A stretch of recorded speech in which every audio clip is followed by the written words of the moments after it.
Hello everyone, how you doing? I trust you're doing so beautifully well today. My name is Lizzy Oyebola Yakubu, Mrs. Yaks, and I especially welcome you to the Yaks family vlog, your number one Christian family vlog. If this is your first time on this channel, kindly subscribe to this channel, or you've been coming on this channel but you have not subscribed yet, please join the family, okay? Kindly support us. And if you are already a subscriber and you have always been sharing our videos and stuff like that, I really appreciate you. I celebrate you. God bless you abundantly in Jesus' name. Yeah, so today is day 5 of our program, preparing for a godly marital bliss. And today we're going to be looking at another important part of our preparation as singles towards having a home that is blissful. Make sure you stay tuned and don't go away.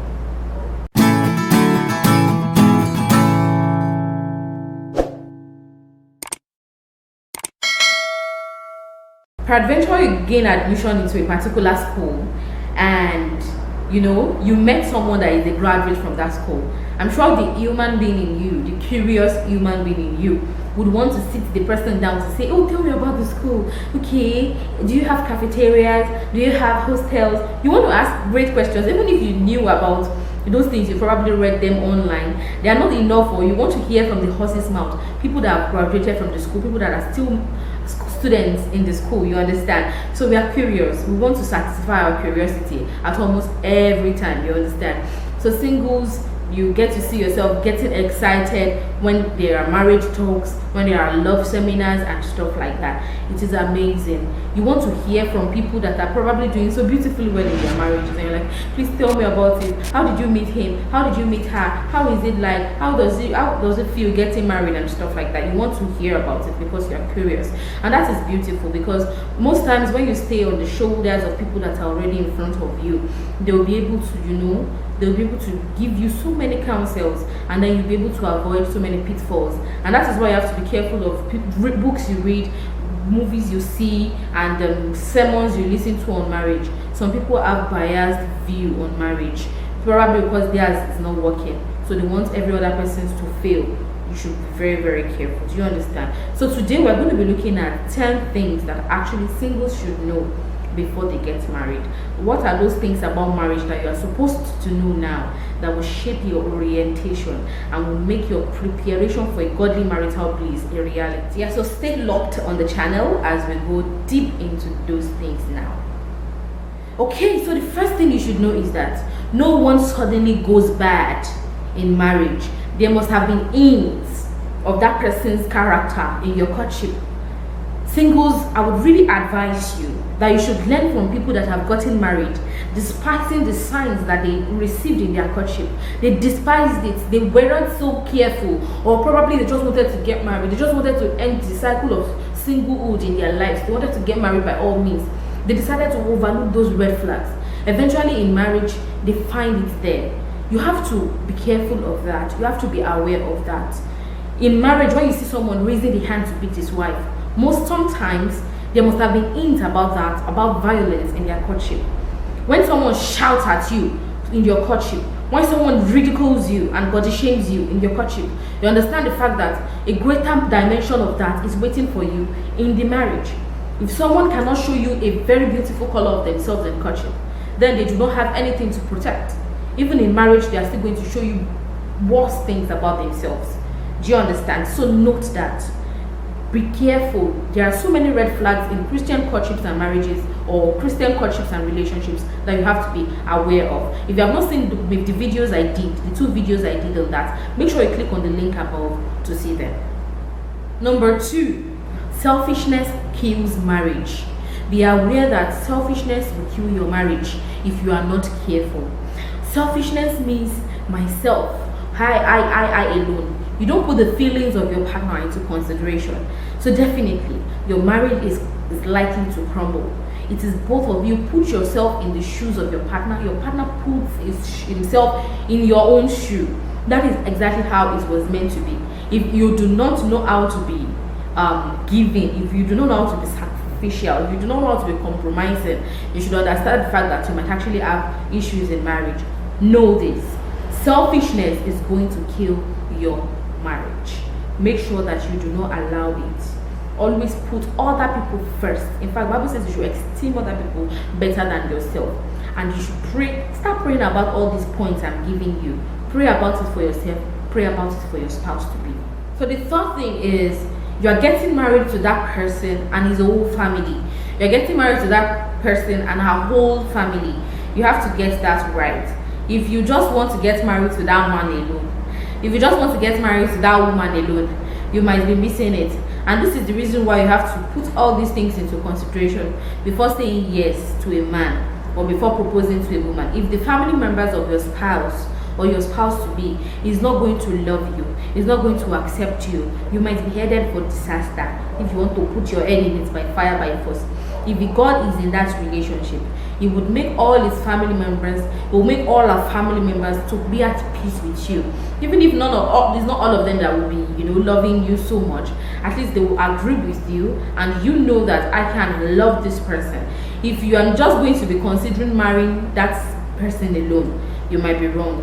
You are marrying the whole of his family members, and you have to get this right. Because if you are trying to get into that marriage to go and pull him aside from his family, to pull her away from the family, you might be going to destroy a lot of things in that marriage, and it will definitely affect your marital bliss. So the fourth thing you should know is that you won't always feel in love with your partner. You won't always feel in love with your spouse. Sometimes you are the one that will, love is a choice. You are the one that will decide to still love. You will choose to love him. So both of you will definitely have to work hard at your marriage. Marriage is hard work. Do you understand? So sometimes when the love is dwindling, that disagreements, misunderstandings can come in over familiarity and all those things. They might come in, and then the love is nosediving and stuff like that. You are the one that will pick up that love again and try to set it right. Do you get? And that is why you are hearing this now. So that when you get married and you feel that the atmosphere is not just conducive today, I don't understand, why am I seeing this man like this, why am I seeing this woman like this? You understand the fact that love is a choice. You are the one who intentionally see the good in that man, you intentionally see the good in that woman. Surprise the person out of the blues, go on strolls with the person, communicate your heart desires with the person, work hard at your marriage. When the love is dying down, you know that the life of your marriage, the blood of your marriage is dying down. So that is why you have to put in your hard work to do blood transfusion for it, by trying to do things that will rekindle the love again. Don't forget, sometimes you would not feel in love in your marriage. You have to choose that love. You have to make it work. Do you understand? So number 5, forgiveness and communications are two major values that you have to uphold so very beautifully in your home. You have to forgive in advance. You have to learn to forgive. Once your spouse has said, I'm so sorry, I apologize, you have to create that forgiveness out of the blues and forgive. Do you understand? Most times it might not be easy. You might think that that apology does not seem to be genuine. Tell the person that sorry you said does not seem genuine. Communicate it. Even things that you feel is small. See, the little things in marriage matters. They are the ones that destroy the home most. The bigger things probably do not even destroy the home, but those little things, he didn't help me in the kitchen, he didn't say he loved me, he didn't feel my temperature when I was not feeling fine. Those little things, express them out. I wasn't happy with you when you did this. I wasn't happy with you when you said that about me to your this. Express those things out, and immediately that person says he's sorry, the person apologizes to you. Try as much as possible to forgive at that spot. Do you understand? Marriage is the coming together of two forgivers. Both of you will offend each other. No, just look at it. You and your mom, you probably live together for, let's say, 25 years, 30 years, 35 years, you understand? You have been living with her. You can't tell me that you do not have issues with your mom. You have issues with your mom, you disagree with her and stuff like that. Well, you can't disown her. She's your mom after all. Then talk less of marriage. This guy and you will be together for longer years. And then you are doing intimate things that you didn't even do with your mom. You understand? Sometimes the over familiarity comes into place, and then it wants to destroy your home. You would decide not to allow.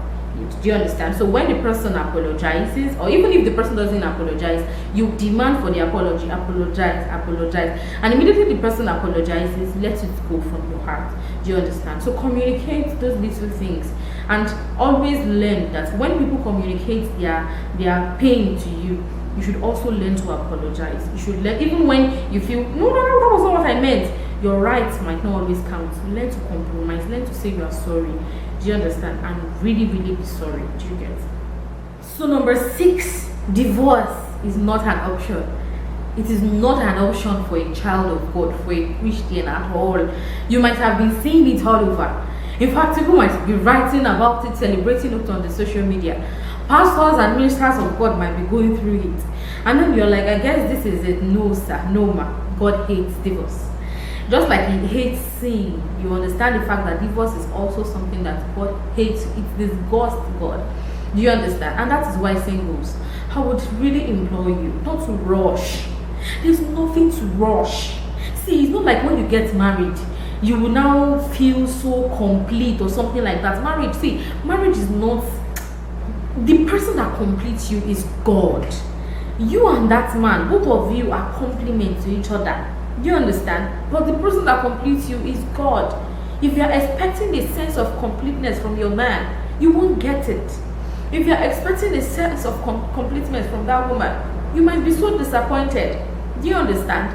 Both of you are meant to look up to God for a sense of completeness, for a sense of, if you begin to look at other people or at that spouse, your desire, your expectations will be cut short in marriage, and you'll be thinking, I guess I've missed it. Divorce is not an option. And singles, you are so blessed. You might not know it, but you are so blessed. This is the time to pray through. So many Christians jump into marriage. They don't want to pray. They don't want to pray. They are tired of praying. And eventually when they get married, they are tired also in that marriage. Because your sense of completeness, you have to get it first as a single. Get it first in Christ. I am complete in Him. That is what the Bible says. If you don't get it as a single and you are frustrated, I want to marry. What is all this? Even in marriage, you will still feel the same way. You will just see the man and be, you see the woman and be like, so that is just it. Now, singles, remember that divorce is not an option. Marriage is like a padlock with the key thrown away. So if you know that you're going to be in a place that the padlock is thrown away forever, you make sure you choose wisely. You make sure you hear from God. Do you understand? Divorce is not an option. So as a single, I learned something, that you might forgive your spouse, but your family might never forget. And I'm telling you that this saying, I've seen it in so many homes, even as a single. Somebody that is having issue with her husband just now might discuss it with her sister, or discuss it with his brother, or with his mom, or with her mother or her father. Do you know that husband and wife, they have a way of settling? When both of them will go inside the bedroom and they settle the issue, do you know the mom and the dad that they've told the issue might still be burning her? So he said, he called my daughter this name, so she did that to my son. They won't forget. Even when you go and meet them and you are smiling, mommy, we are fine, daddy, we are fine, they won't believe. Or they might just be like, you people now good, we are good, mommy, we are good, daddy. Okay. Few months after people have issues, they will refer to you that was exactly how you did in June. People took you the daughter for me and stuff like, and all these things kill your marriage. It reduces the longevity of your marriage. So be careful what you tell your parents, what you tell your siblings about your spouse. You don't need it. You can settle it amongst yourself. That will never replace when you people are having life-threatening issues. When issues, because some people, they will be like, we don't need to tell anybody, no third party, till their marriages are collapsing.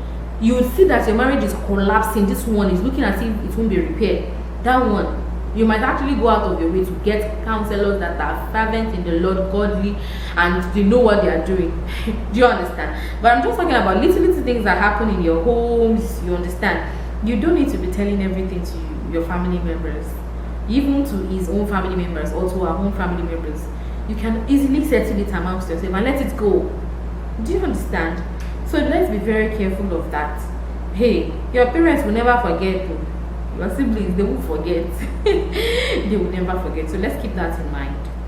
So number 8, dear singles, you are the one that will create your marriage yourself. Yes, your marriage is like that day when they join you together and say, I do. A mold of clay, clay has been delivered into your hand. You are the one that will mold it. And that is exactly why you have to need a relationship with God. So, and now as a single, you begin to get a blueprint for your marriage. What kind of blueprint should it be? How should my marriage be partnered? How should it be patterned rather? How should my marriage be patterned? How should it be? Get your blueprint from God, because you are the one that will mold it yourself. Now you will mold it yourself. If you want a best friend out of your husband, you create it. If you want a demon out of your wife, you create it. If you want someone that will be appreciative, create it. If you want someone that will be full of regrets, you create it yourself. If you want someone that will be full of so much love and joy, getting married to you, you create it. Do you understand? So marriage is a creation for you. Like you are the one that will create it yourself. Especially women. When the Bible says that a wise woman builds her own house, and the foolish one tears it down with her hands, you understand the fact that the duty majorly lies with the woman. Woman, God will give you the grace to build your house, but that does not mean that men are not the builders too. You can dictate the tone of how it will be built. Men, you have to be very careful as well. Create the kind of marriage that will be sustainable for yourself, for your spouse, for your children, the society, the church at large, and the Lord will help you. Number 9, singles. Doing things together with your spouse will keep your marriage. It will affect the quality, it will improve the quality of your marriage. Doing things together with your spouse, playing together, praying together, eating together, doing chores together. So make sure that these are some of the goals that you are setting for your home. Do you understand? Men, make this a goal. Women, make this a goal. Except you do not want your marriage to work. Once you people are doing things different, husband is watching TV, wife is cooking, sweating and dying inside the kitchen. A husband is washing car, wife is just sitting down, just sleeping. Do you understand? All these things wouldn't work. All these things it will affect your marriage negatively. Make sure you do things together. The more you people are together, the happier you people will be. When you pray together, you play together, you joke together. Nobody is feeling like, why are you joking with me like that? I don't take that. What kind of a thing is that? You people joke together, you touch each other, you say I love you. All these kind of things, they will keep the marriage longer. So singles, remember, when you get into that marriage, you should do things together, as it will keep your marriage longer. Number 10, dear brethren, preparation is key. You can tell when you see some couple in their marriages, you can tell which one prepared as singles and which one did not prepare. Some people get into marriage and that's when their eyes open, like, and it will shock them, it will affect them. But people that are already learned, people that have read wide, people that have seen great movies, people that have received counsels, when they get into that marriage, they will be able to keep it longer. Don't you think so? Preparation is key. And that is exactly why you're having this kind of seminar. This is why we're having this kind of program on the Yaks Family Vlog. Because many singles enter into marriage unprepared. Yes. And it will affect the quality of your home. It is not inside your marriage you should go and be learning spirit control temperament. It is not inside marriage you start learning love languages and languages of apology. You learn them now as a single. You prepare now. Then you go on to the field. It's not on the day of the battle you start rehearsing now. You must have rehearsed. You'll be rehearsing before the battle comes. But it could be fun. You could have paradise on earth. Do you understand? So you have to be the one to work hard at it. You have to prepare now as a single. Don't just sit down, be pitying yourself. My mate are marrying, oh God, when? No, stop that. Use this time to prepare. When you get into that marriage, people that did not prepare, that have married 10 years ago, they will look at you and be like, how are you doing it? You will just be smiling. Because God has already, you have finished dealing with yourself, you have finished working on yourself and developing yourself before you even entered into that marriage. So understand the fact that the level of your preparation now as a single will definitely affect the level of your marriage. If you want to have a blissful marriage, if you want to have a beautiful home, as a single, start to prepare. So that when the day comes, when you are to get into your home, you won't be shocked, you won't be sad, you won't be surprised. You are ready for it. When the love is dwindling down, you know that, okay, I have to pump in blood into it. I have to transfuse blood into this marriage so it will not die. You understand? You get what I'm trying to say? When issues come up between your husband and you and your husband, you understand, like, okay, I have to communicate this thing and I have to forgive it. You've learned all these things before marriage. So prepare now, because if you fail to prepare, you are preparing to fail. Stop forgetting about all those mushy things for now. You will mushy in your marriage if you create it as a blissful one. Do you understand? You will be both of you will just be in fact, everybody will just be like, it's okay. Now you just be the one that say, hey, please, I beg go. When is your turn? You should go and do your own. But for now, I have to enjoy my husband. I have to enjoy my wife. Do you understand? So sisters and brothers, you have to work on your marriage now, so that your marriage will in turn be a walkover. You just be walking through it. When issues come, you will just overcome. You do things together and all will be well with you in Jesus' name. So we have 2 more days to go and then this program will be over. Glory be to God for how far He has helped us. I hope you have been able to learn 1 or 2 things in this program for today. God bless you. Thank you so much for staying tuned. Till tomorrow when I'll be coming again on your screen. I remain yours faithfully, Lizzy Oyebola Yakubu, Mrs. Yaks, saying stay safe, stay godly, and stay amazing. Bye.